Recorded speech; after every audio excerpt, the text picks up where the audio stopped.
அனுபவிக்கப்படுற ஆனந்தம் அனித்திய ஆனந்தம். ஏன்னா கொஞ்ச நேரத்தில் துக்கம் வரும், திரும்பவும் ஆனந்தத்தை தூக்கி ஓடணும், ஆனந்தத்துக்காக உழைக்கணும், ஓடணும். அண்ட் பெர்மனென்ட்டு கிடையாது. அதுக்கு ஒரு திருஷ்டாந்தம் சொல்கிற வழக்கம். இப்போது அக்னியில் இருக்கிற உஷ்ணம் நித்தியம். ஜலத்தில் அக்னியோட சம்பந்தப்படுத்தினோம்னா தண்ணீரை, அந்த ஜலத்தில் ஏற்படுற உஷ்ணம் அனித்தியம்.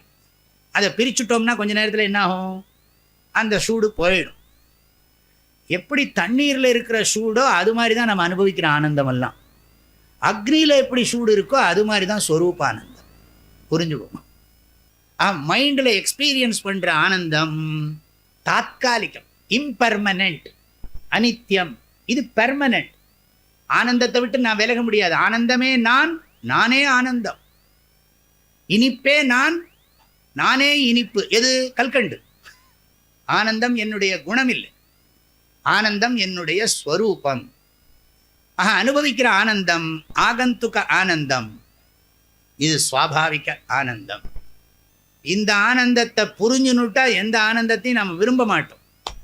ஆனால் நானே ஆனந்தம்ங்கிறது புரியறதுக்கு நம்ம நிறைய பூஜை புண்ணியங்கள்லாம் பண்ணணும். அதுக்கு தான் தர்மசாஸ்திரம், துவைத்த சாஸ்திரம், பக்தி எல்லாம் இருக்குது. ஆனால் இதுக்கும் மெனக்கிடணும், அதுக்கும் மெனக்கிடணும். நிறைய பேர் அதுக்கு மெனக்கிட்டு அதிலே உட்காந்துருவான். அதுக்கு மெனக்கிடாமையே இதுக்கு வந்தானே ஒன்றும் புரியாது. ஆக கர்மகாண்ட உபதேசமும் நமக்கு வேணும்னு சொல்கிறதுக்கு காரணம் அதுதான்.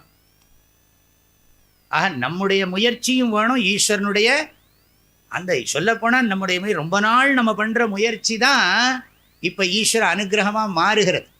பூர்வ ஜன்மார்ஜிதம் கர்ம தத் தெய்வம் இது கச்சதே, தஸ்மாத் புருஷகாரம் வினா தெய்வம் ந சித்தியதி.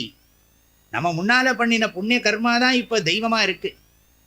தெய்வத்தான் ஆகாதெனினும் முயற்சி தன் மெய்வருத்த கூலி தரும். முயற்சியும் வேண்டும், இறையருளும் வேண்டும். ரெண்டையும் நம்ம பிரார்த்தனை பண்ணணும். பகவான்கிட்ட பிரார்த்தனை பண்ணுறது ஒரு முயற்சி தான். அதை குடுன்னு கேட்டால் கொடுப்பார். சக்தி குடு, சக்தி குடு, சக்தி குடு சொல்கிறான் இல்லையா? அதனால் சக்தி குடு, சக்தி குடுன்னு பகவான்கிட்ட கேட்குற போது அவர் கொடுக்குறாரு.